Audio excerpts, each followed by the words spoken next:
মেয়ের জন্য কান্নায় বুক ভাসছে মায়ের। কত আমার মেয়ে কথা বলবে টাইম গেছে না। অভিযোগ, মেয়েকে জোর করে বাড়ি থেকে তুলে নিয়ে গেছে পাশের মহল্লার মুসলিম উদ্দিন পরিবারের লোকজন। রোববার বিকেলে হঠাৎই 30 থেকে 50 জন নারী পুরুষ অংশ নেয় এতে। চাপা বান্ধে ধরে খালি বাইর করবো পেলে হয় আমার মেয়ে, আর হারা পাও ধরেছি আমার কাছে, বাবা ভিক্ষা দাও, বাবা বাবা তোমার পাও ধরেছি, বাবা আমার মেয়েকে একদম সারে দাও। ভিতরে দরজা ভাঙি আমার মেয়ে কোথায় এনে চলে গেছে। হাতে হাতে চাকু ছিল, ঘাসা ছিল, লাঠি ছিল, এগুলা নিয়ে এসে আমাদের জোর করে আমার মেয়েকে উঠাই এনে চলে গেছে। আমার মেয়ে কান্নাকানি করা মানে যাবে না, পিছন দিকে আর ঘাট করে তুলছে। মহাদেবপুর উপজেলার ভীমপুর গ্রামে বাস মেয়ে ও তার পরিবারের। নওগাঁ সরকারি কলেজে অনার্স 3য় বর্ষের শিক্ষার্থী সে। জোর করে তুলে নিয়ে যাওয়ায় প্রতিবেশীদের মাঝে তৈরি হয়েছে ক্ষোভ। ঘটনার বিচার চান তারা।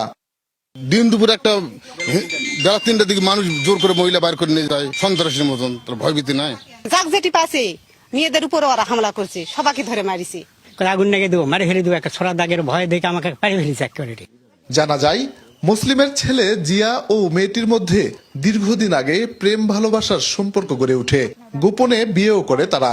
হিন্দু ধর্ম থেকে মেয়েটি ইসলাম ধর্ম গ্রহণের মাধ্যমে নিজের নামও পরিবর্তন করে।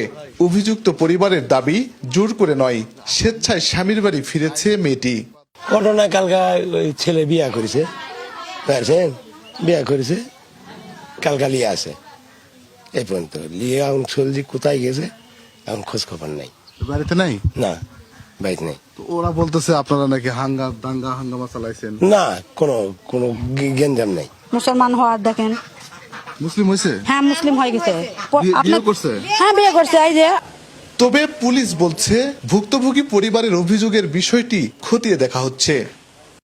তাদের বাড়িতে আক্রমণ করে তাদের মেয়েকে জোরপূর্বক নিয়ে যায়, এই সংক্রান্ত একটি অভিযোগ দিয়েছে। তো এই অভিযোগটি আমরা পেয়েছি, অভিযোগটি আমরা তদন্ত করে আইনগত ব্যবস্থা নিই। এদিকে ঘটনার পর থেকে দুই মহল্লাবাসীর মধ্যে উত্তেজনা বিরাজ করছে।